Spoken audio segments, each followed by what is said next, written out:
from Bhagavad Gita. Today we are starting our second chapter. So, in our previous chapter, we saw that how Arjuna he tried to justify himself, he tried to make so many excuses why he should not fight. And later, after saying all those things, he was tired out of anxiety, and he sat down on the chariot, on the seat. And he said, I don't know what to do. I'm confused. So now, when, Sanjay was quoting all these things to Dhritarashtra. And when Dhritarashtra, he heard about the condition of Arjuna, that how he's so much anxious, and now he sat down on the chariot. Few minutes ago, he was ready with his Gandiva, with his bow to fight. But now he is anxious, and we saw word Shoka Kula. Yes.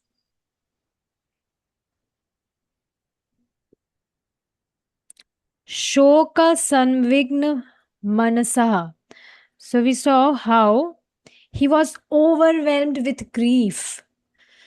So when Dhritarashtra he heard about the condition of Arjuna, so he became very happy. Wow. So that means Arjuna will not fight now. And this is very amazing. He was thinking, Dhritarashtra was thinking in that way, that this is very amazing. Arjuna will not fight. And now there would be no harm. I don't have to worry about my sons and about my kingdom. But Sanjay, he understood by seeing Dhritarashtra that what he was thinking in his mind. So Sanjay, we already know he is very wise. Only just by sitting in the room of Dhritarashtra, he was able to see what's happening there on the battlefield. So yes, you can understand he might have some potency to read someone's mind. So yes, he understood that what Dhritarashtra is he's thinking. So now on this, Sanjay is saying the following words. So please sing after me. Sanjay Uvacha Sanjaya Uvacha Tam Tatha Kripayavistam Tam Tata Kripaya Vishtam Ashrupurna Kulekshanam Ashrupurna Kulekshanam Vishidantam Idam Vakyam Vishidantamidam Vakyam Uvacha Madhusudanaha. Uvacha Madhusudanaha Sanjay Uvacha Sanjaya Uvacha Tam Tatha Kripayavistam Ashrupurna Tam Tata Kripaya Vishtam Ashrupurna Kulekshanam Vishidantam idam vakyam uvacha Madhusudanaha. Vishidantamidam Vakyam Uvacha Madhusudanaha. Your turn. Okay.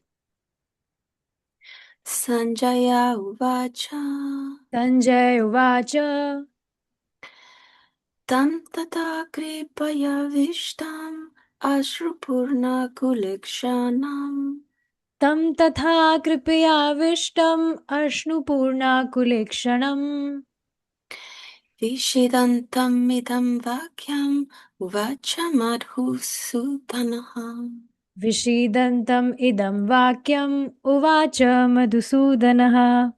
Okay, let's see. Sanjay said, seeing Arjuna full of compassion, his mind depressed, his eyes full of tears, Madhusudana, Krishna spoke the following words.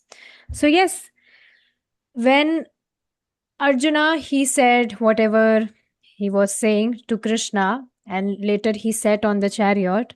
So Krishna, he was seeing Arjuna, he was not saying anything.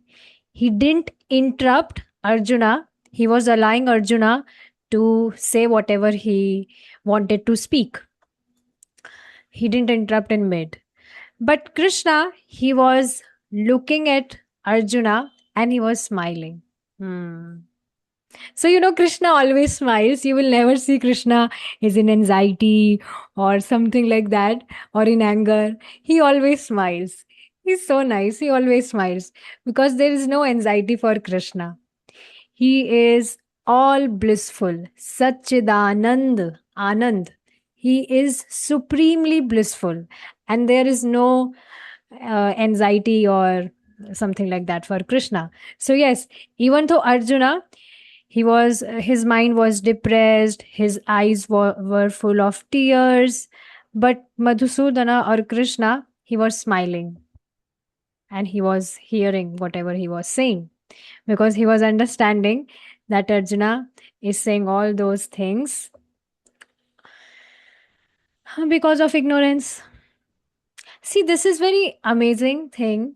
Whatever situations comes in our life, it is simply the game of our consciousness, that how we perceive that situation.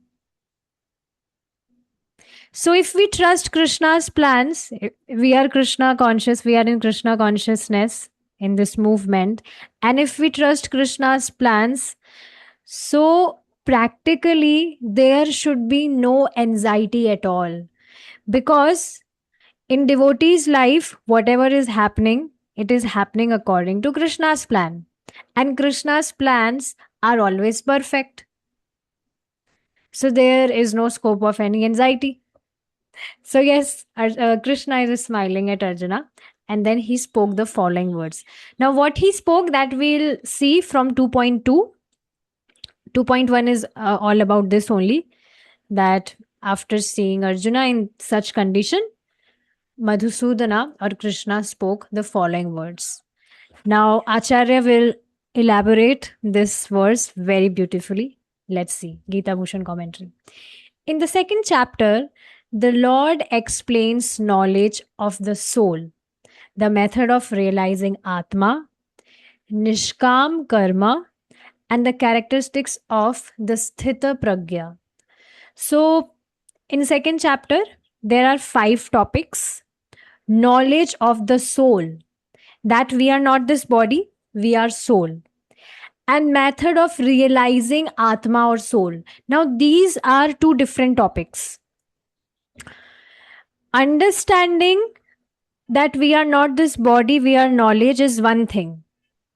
But now, implementing method about how we can realize that we are not this body and we are soul is another thing. So these are 2 different topics.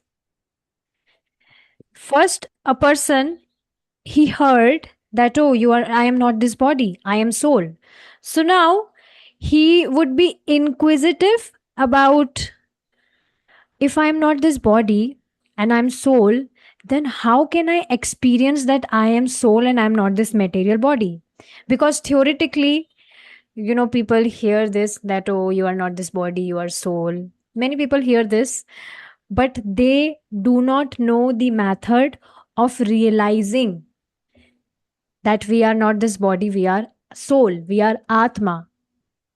So in this chapter, Krishna will cover this topic, that knowledge of soul, that we are not this body, and how one can realize it, that we are not this body, we are soul. That also Krishna will tell. Nishkam Karma, Krishna will tell about this as well in detail. And the characteristics of Sthita Pragya. So, yes. Sthit Pragya means who never get bewildered. Sthit Pragya, he is stable, he is fixed. He will not distract, he will not wander. So how, what are the characteristics of sthit pragya, a person who is situated, uh, who has realized himself that he is soul?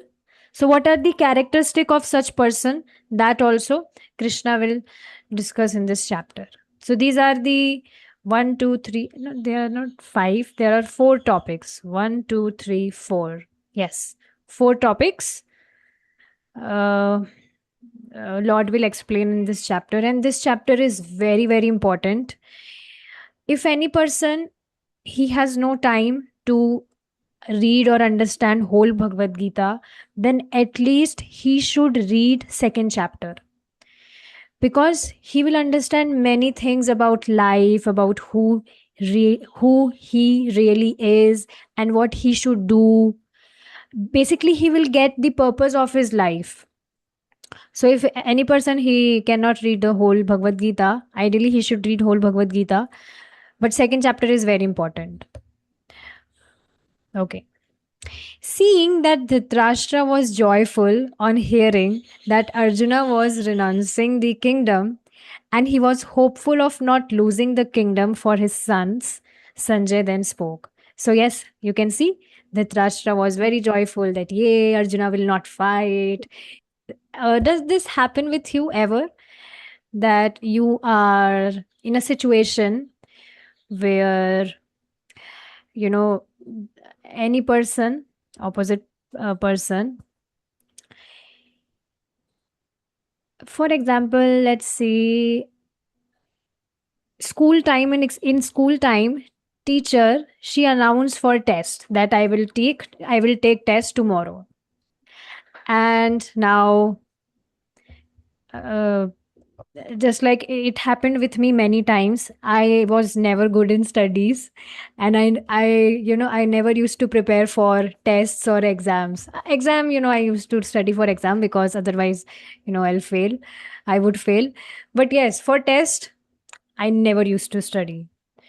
So yes, suppose if teacher she announced that tomorrow I will take test, so you need to study this topic, and next day, when now, you will become hesitant that, oh, I didn't study for the test, and she will take test.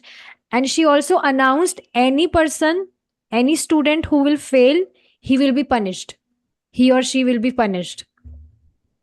So I don't know what is the rule in your country, but here, students, if they fail in test, so they will have to sit on the floor.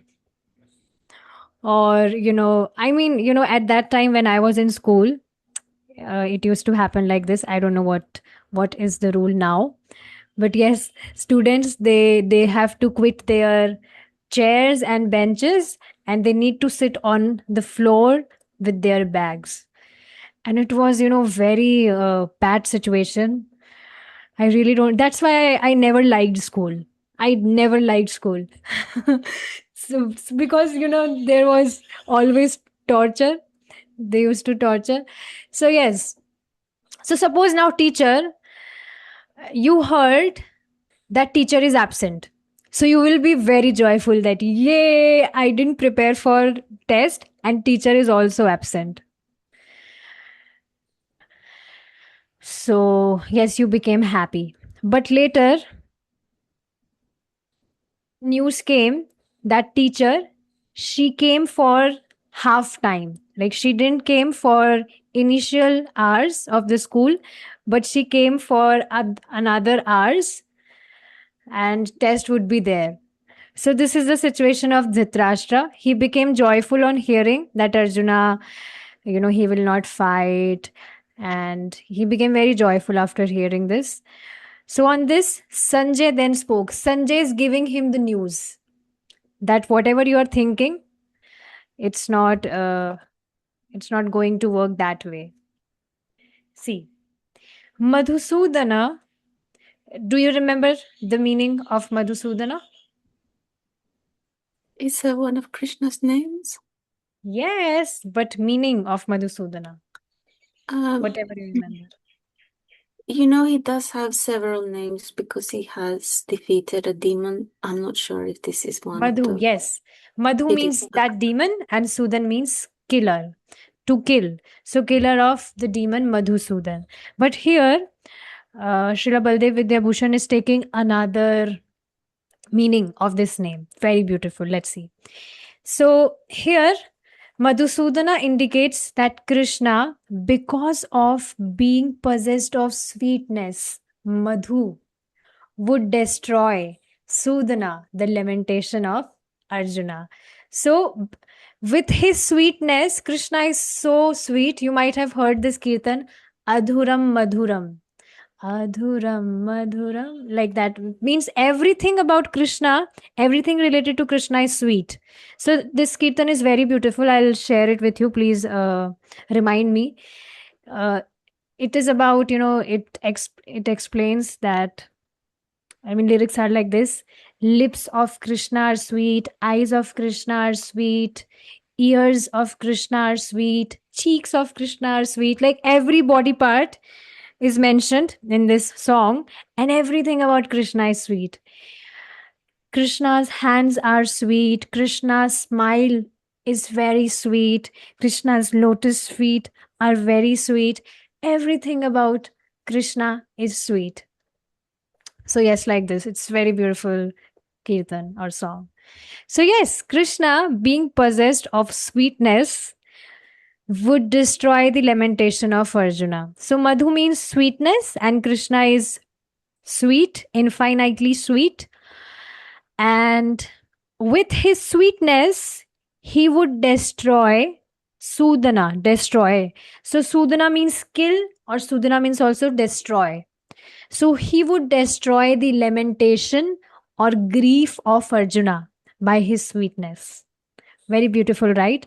And this is applicable on every jiva.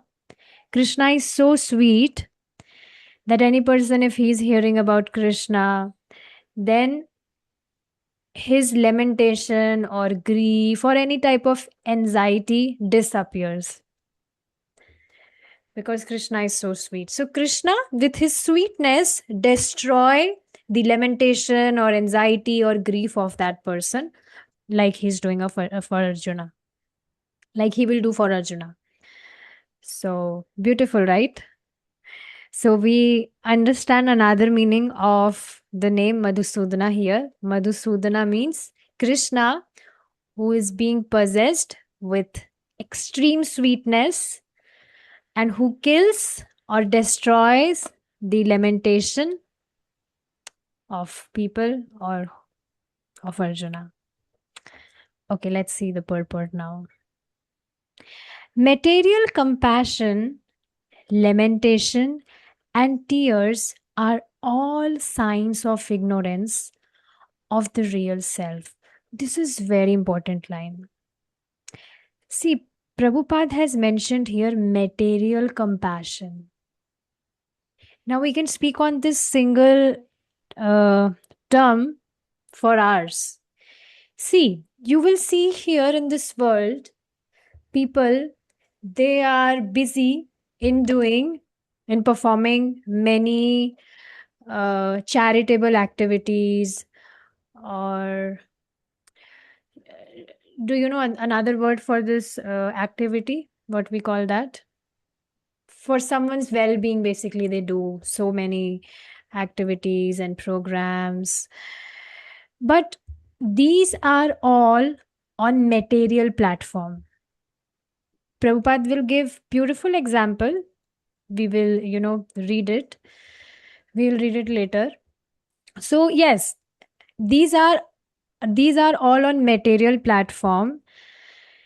Any person, if he's donating clothes or blanket or food, these are okay, these are good things, but these are these all fall on material platform, and it is actually not satisfying the real self, soul. You wanted the word charity? Yes, charity. I Ah, used that word already. So yes, Prabhupada is he's telling here that any person, if he's crying, if he's lamenting, if his heart is full of grief, then it is all because of, it is his ignorance of the real self. Means he is identifying himself with this body, and because of that reason he is lamenting or he's crying or whatever, things he's doing, experiencing. It is because he is identifying himself as this body. So this is ignorance. Compassion for the eternal soul is self realization. Now you will see people, they are so much into these well being things or charitable things, but no one is thinking about eternal soul. So, can you just imagine how merciful devotees are, that they are preaching about Lord and they are introducing Krishna consciousness to them who has no idea about who they are, that they are not this body, they are soul. So if any devotee, they are preaching like this, and any person, if he got convinced and they started practicing Krishna consciousness, then they actually saved that person's life. That person have been suffering in this material world from eternal time. We have no idea about, how many years. Eternal means like infinite time, we cannot count, and we have been suffering here. There is one verse, I note that down, which tells, wait, let me just read it to you.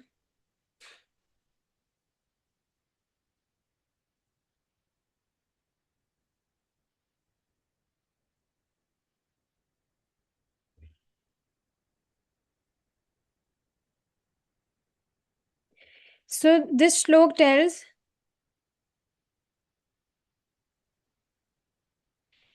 that we have been into this world from eternal time, and we have cried so much that from our tears a big ocean could form. We have cried so much from eternal time in this material world, while suffering. So, can you imagine? We have been suffering so much in this material world and we have been crying, and those tears could make a big ocean. We have cried so much in this world. So, whoever is practicing bhakti yoga, he has already paid price, like a huge amount he has paid. Huge amount means he has suffered a lot in this world, and that's why now he fed up from this material life, and he's keeping it aside, and he's practicing Krishna consciousness or bhakti yoga. So we have already paid a huge price for it. It's not like we got, this association or Krishna consciousness or this conviction to serve Krishna easily. It's not that easy. So we have already, paid huge amount for it. Means we have suffered a lot in this material world. So yes, real compassion for the eternal soul is self-realization. So if any person, if his heart is really filled with compassion, or he really want to do something for others well-being, then he should preach about how one can realize himself, that he's not this body, he's soul. And for that, first of all, he also have to understand this, he also have to practice it, because we can only preach that knowledge which we ourselves are practicing in our life. So it's important. That's why, Prabhupada says this, we should try to practice bhakti with great intensity, that just by seeing us, people get inspired and they may also practice bhakti yoga. It's not easy, but Prabhupada is expecting this from us. So, yesterday, there lives a person here in our colony. So he suddenly called me and he wanted to meet me. He said, I'm so depressed, I just feel like crying, and I just want to follow spirituality. So yes, can I meet and I can I come? So I was happy, yes, come, because I always welcome. I want this chance that yes, please, please come. So he came, then he chanted Hare Krishna, 3 to 4 rounds he chanted for half an hour around. Then I also summarized him first chapter of Bhagavad Gita. I was very happy that I was able to summarize first chapter of Bhagavad Gita to him. It's very nice. And later I was reflecting on this point only, that this is what Prabhupada uh, is expecting from us, that we should practice bhakti yoga with such intensity that others should see, they may feel that, oh, he is, materially, if we see, he's not that opulent, he or she is not that opulent, but then also why he or she is so joyful or so happy. So this is the very nature of Krishna consciousness, that any person, if he's serving Krishna, so because Krishna is supremely blissful, he's supremely joyful, so his devotees are also joyful because they are serving supremely joyful personality, blissful personality. So, yes, when we are happy, when we are practicing Krishna consciousness, we are happy, we are joyful. And when other people see us, so they should also get inspired that way. So, this was very beautiful point. Mm. Yeah, just now thinking that it's not um, uh, thought of as good situation when you are going through some hardship or you have some trouble um, of any kind. And um, in despite of this, I think it can be a good opportunity to have the humility and to open up to um, just to reflect and like this person in your neighborhood, it was reminding me like Arjuna's mother. Is she Queen Kunti? Mother Kunti?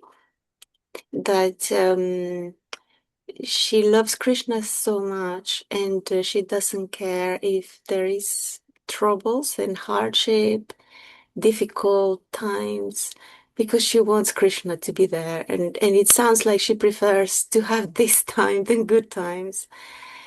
And it's not like we want things to go wrong, but then if that situation can bring us to have that blessing, that opportunity, then that is preferred somehow, for her.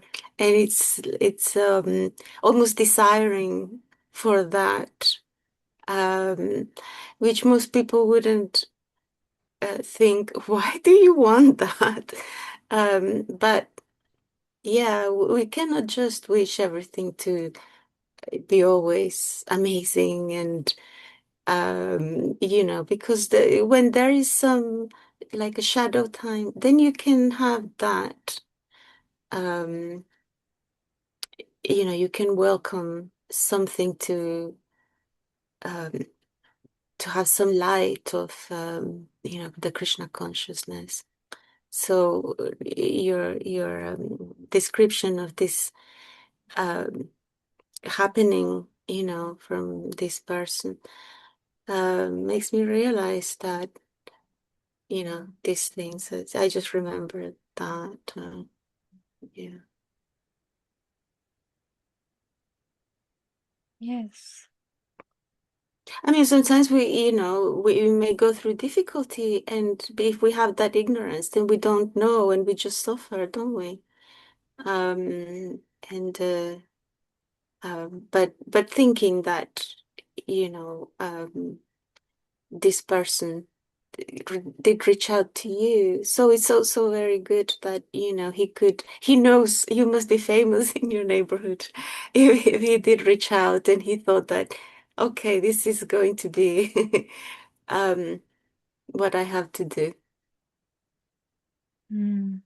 Actually, I'm not famous because I don't step out my house. But yes, they know that she practiced something, and she does not want any outside association for enjoyment or happiness.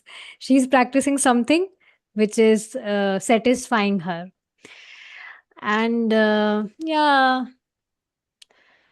so yes, basically we should try to help others, that they may progress and they may know the real self, that who they are. So it's very important. And the secret of remain joyful throughout the day is preaching. Actually, when you are preaching someone and they convinced, somehow they convinced, then you become so joyful. So yes, one way to remain joyful is to preach about Krishna. And this is what Mahaprabhu is expecting. He says, Jare dekho tare kaho Krishna upadesh. To whomsoever you see, you say about Krishna. You speak about Krishna to him. And it's very, very joyful.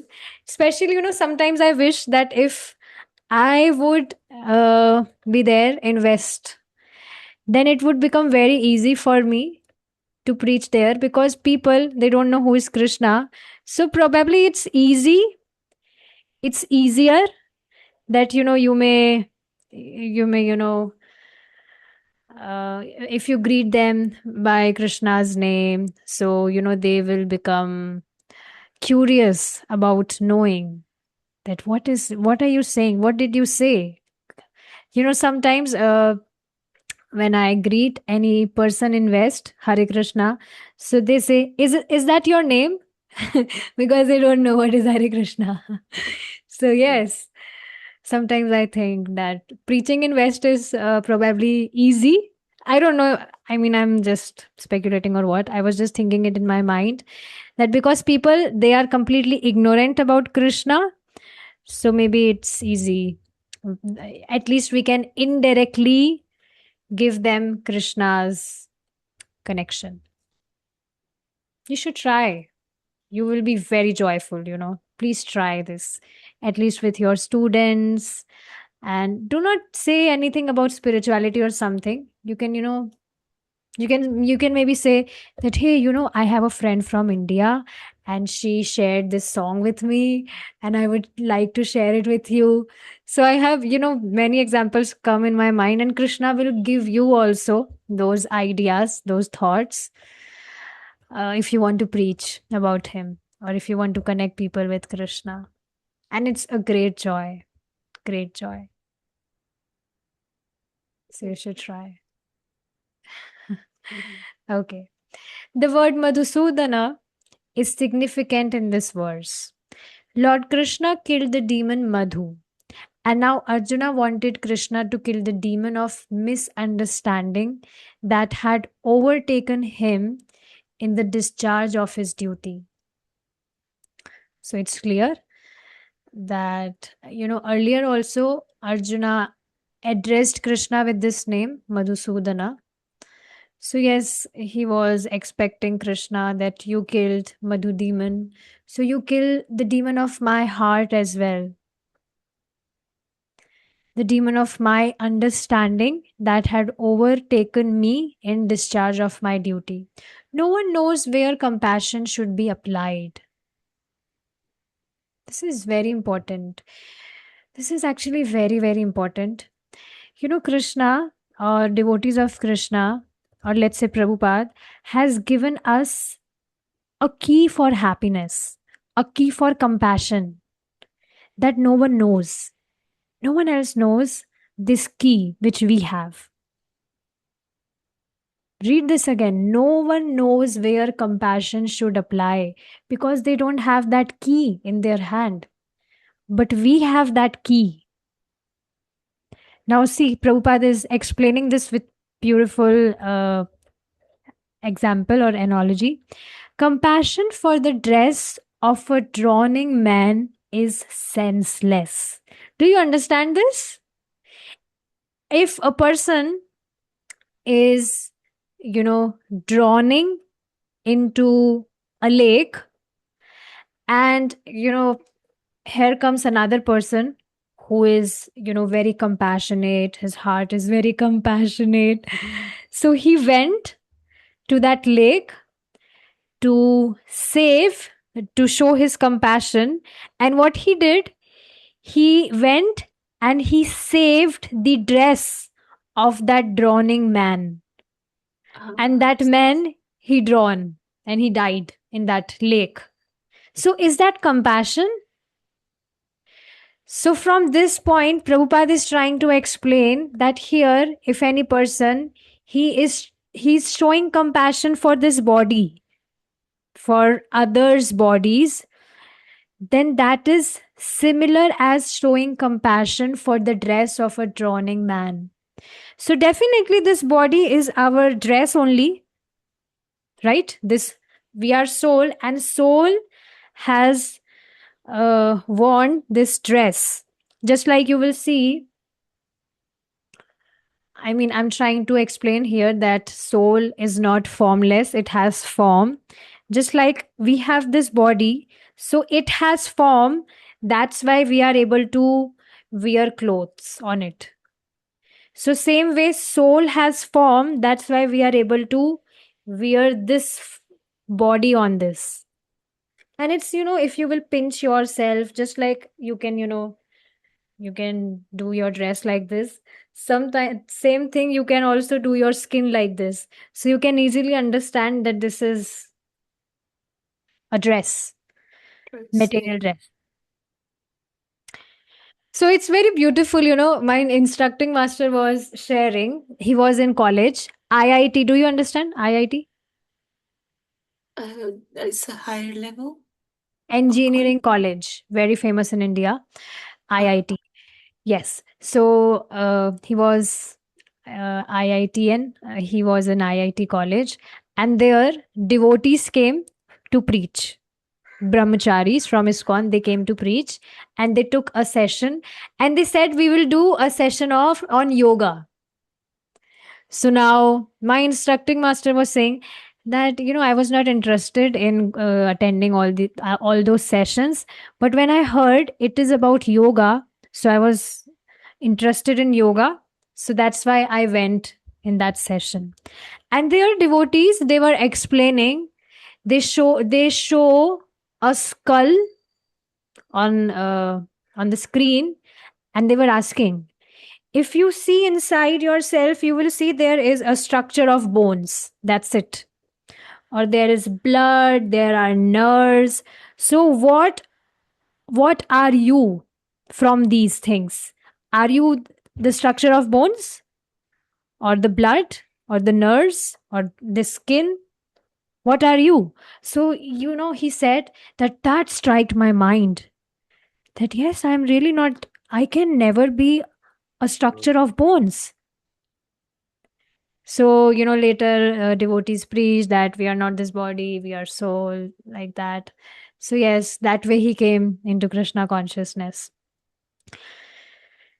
Krishna will also explain this topic further in this chapter, that how we are soul and we are not this body. So, yes, Prabhupada is telling here that compassion for the dress of a droning man is senseless. So, you can understand, if we are showing compassion only for material body, see, it's not it is not said that we should not, help others in, in material point of view. But if we are only helping them in for their material needs, which are temporary, they will not be there with them forever, then it's senseless.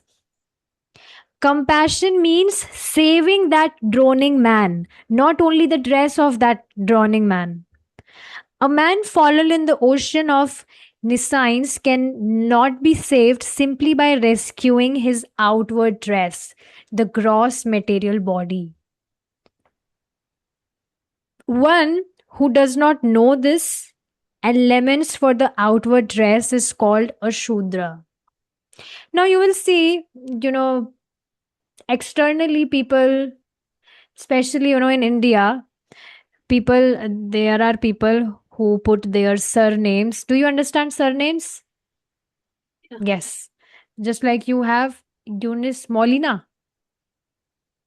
So yes, same way people they have surnames here. So their surnames depicts whether they are Brahmana or they are businessmen or what they are. But actually in Kali Yuga, every person is a Shudra, a completely ignorant person who do not know about himself, that he's not this body, he's soul. So, yes, Prabhupada is saying here, he's telling here that any person who laments for the outward dress is called Shudra. So, yes, it's very important.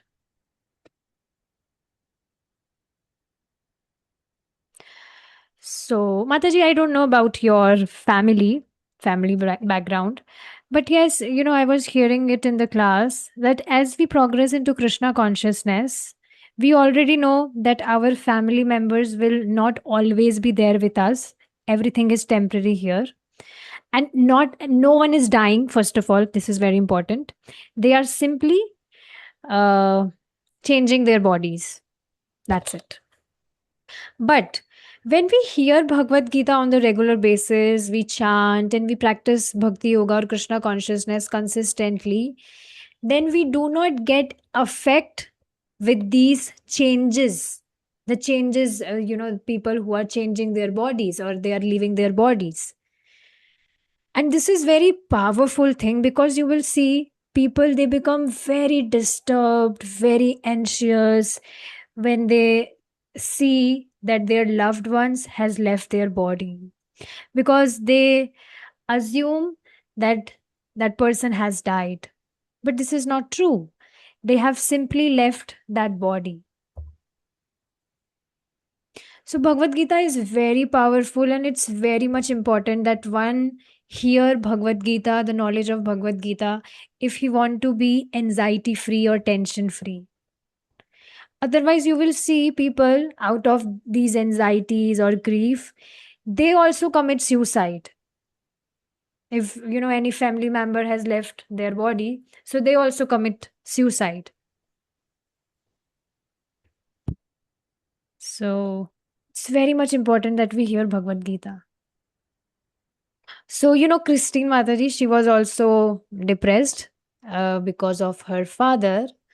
But later, I exactly quoted these things to her, and she was immediately relieved. I was telling her that, you are thinking that your father has died. You were thinking, uh, yes, that your father has died, but that father was there in front of your eyes. He was still lying there on the floor. So he has not died. It's just his soul has transferred into another body. Otherwise, we only see this body, and if that body became unconscious, so that body is still there in front of our eyes. But then who has died? No one has died. That body has become unconscious. So that means now soul has changed the body. Your father's soul has entered into another body. That's it. It's very easy. So immediately she got relieved because I quoted from Bhagavad Gita. And you can see Bhagavad Gita is so powerful that it can, just like we saw Krishna, Madhusudana, being possessed of sweetness, being possessed of sweetness, or the knowledge of Bhagavad Gita is also possessed of sweetness. Sweetness means basically gives light to our ignorance. So, yes, any person who reads Bhagavad Gita, his lamentation, his grief would definitely destroy it. But it is important that he hear it on the regular basis. So, yes, one who does not know this and laments for the outward dress is called Shudra, or one who laments unnecessarily. Arjuna was a Kshatriya, and this conduct was not expected from him. Lord Krishna, however, can dissipate the lamentation of the ignorant man. And that's why he is speaking. He will speak this knowledge of Bhagavad Gita to dissipate the lamentation of the ignorant men, ignorant people like us. And for this purpose, the Bhagavad Gita was sung by him. So, Gita means, see, Bhagavad means Bhagwan, Krishna. And Gita means Geet, song. So, song of God is Bhagavad Gita. So that's why it's written Bhagavad Gita was sung by Krishna. This chapter instructs us in self realization by an analytical study of the material body and the spirit soul, as explained by the Supreme Authority, Lord Shri Krishna. This realization is possible when one works without attachment to fruitive results, that is Nishkam Karma Yoga. This also Krishna will explain. That Nishkam means any person, he is doing his karma without attachment to fruitive results. And Sthit Pragya means who is situated in the fixed conception of the real self. So we will also discuss about its characteristics. So I will read this line again. This chapter instructs us in self realization by an analytical study of the material body and spirit soul. So one should understand Krishna is all knowledgeable and he is very much aware about what will dissipate our grief or lamentation. So, in that way only, he will speak or sing this Bhagavad Gita, which will dissipate the lamentation or grief of a person. So you can understand this. Any person, if he has some knowledge, then he can speak about him. Now, there are two kinds of person. It happens, many times that any person, he's very good at speaking, but he has no knowledge. And you can see on YouTube about spirituality, people has made so many videos, or not only spirituality, there are many videos about many topics, and you will see many videos are such that they are not following right knowledge. People, they are just speculating, and they are just sharing on YouTube or other platforms as well. So yes, one category is he is very much speaking nicely, he's speaking very nicely, but he has no knowledge. And another category is a person is knowledgeable, but he's unable to speak, he's unable to preach. But Krishna, the case with Krishna is he is all knowledgeable and he is so brilliantly speaker. He can speak very nicely and he knows everything. So now if he is giving the knowledge of Bhagavad Gita, so it has all the solutions of all our problems. And Krishna knows it very well. Just like you can see, you will visit a doctor who is not,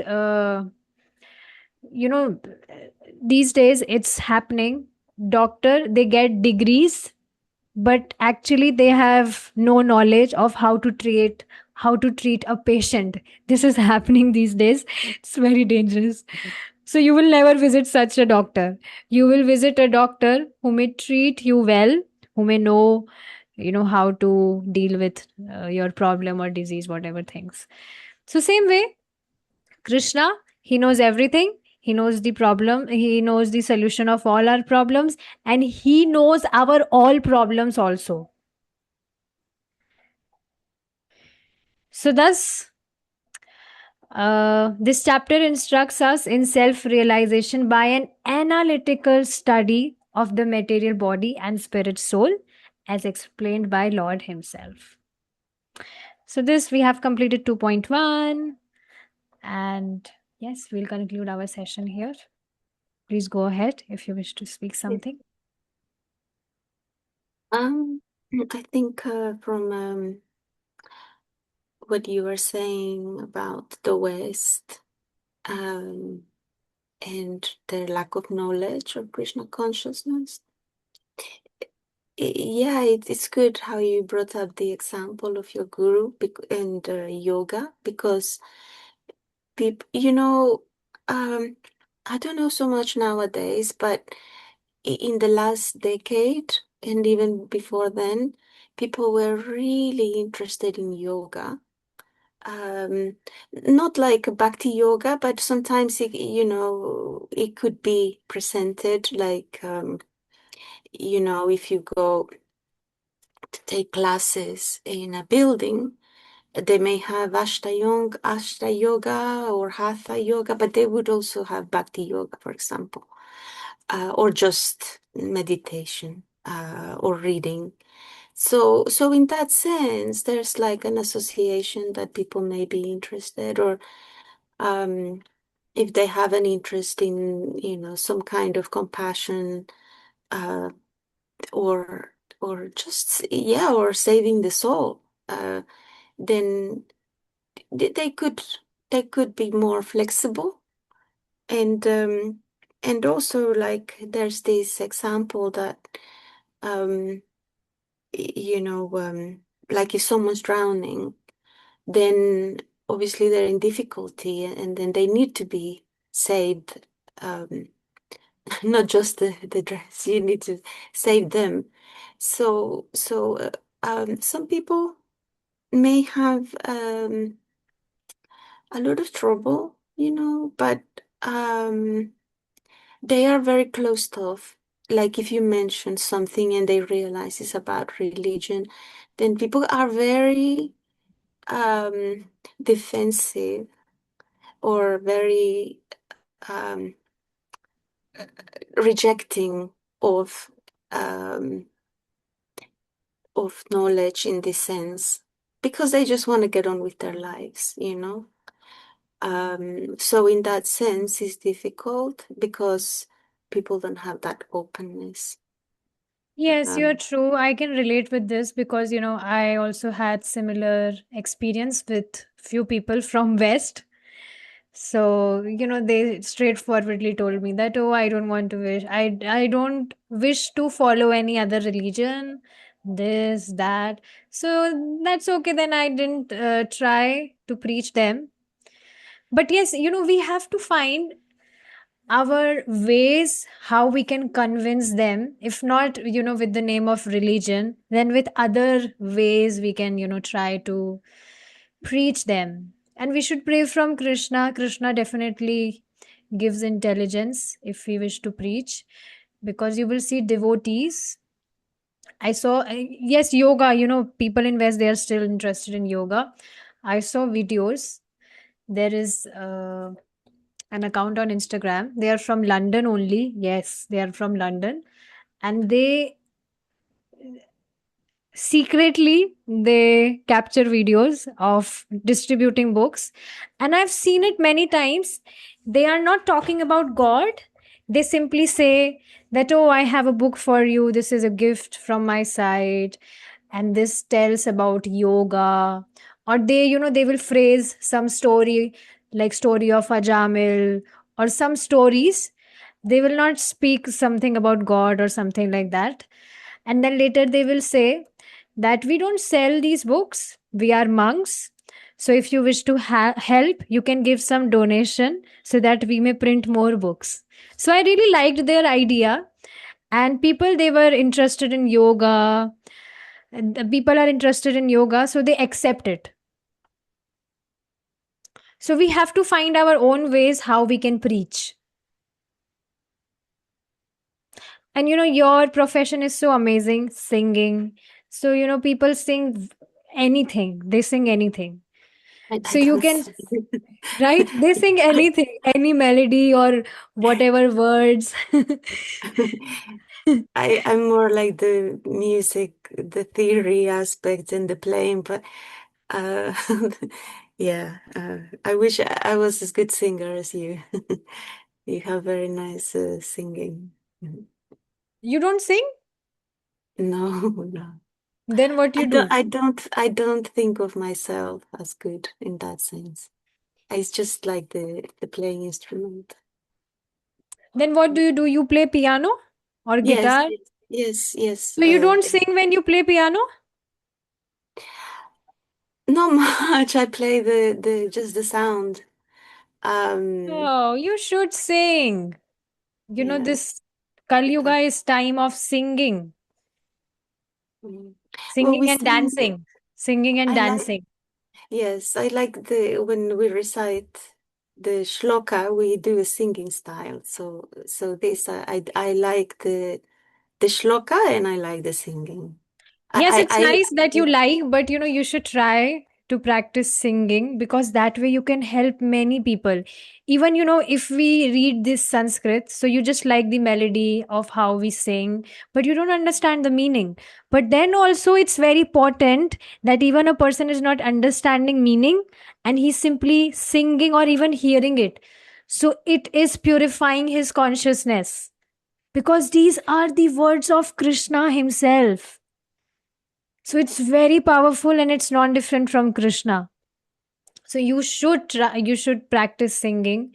Now you have another excuse that, oh, my dear kid or my dear student, I'm learning Sanskrit, and I learned to sing this verse in Sanskrit, and you can speak that verse to them. You are not preaching spirituality here. You are simply sharing your interest with them, that I love Sanskrit language. So I want to read the shloka. Would you like to hear? You can ask for their choice, and they will not say no when you will give them choice that you wish to sing or not, hear or not. So that way you can do. And with this consciousness, when you do it, and with this consciousness in your mind, you think that Krishna would be very pleased, you will see your heart will be very much joyful, because Krishna really appreciates even a little effort, whatever we do in preaching. So Yeah. please try to practice singing. You have a great benediction, you can play piano, so you can also sing. Yeah, thanks. Yeah, I think it's good also when, if people have doubts and then they ask you, then it's so much fitting. Like in your position, you know that someone you don't have to go after, ask them. They reach out to you, you know, because so maybe that's what I meant by you being famous, not like Yes, I um understand. like like you can have that reputation and then someone is interested. Um, yeah, if anyone asks me about Krishna, I'm very happy to say something. Um, yeah, But even if they don't ask, you yeah, should speak, you should sing these verses or whatever things to them. yes, yes, definitely. I will share you many ideas now. I will I will train you how to preach. I will share many ideas with you. Okay, thank you so much for joining, and we'll meet in our next session if Krishna is willing. We'll stop here now. Shrimad Bhagavad Gita ki Jai, jai. Srila Prabhupada ki Jai. Hare Krishna.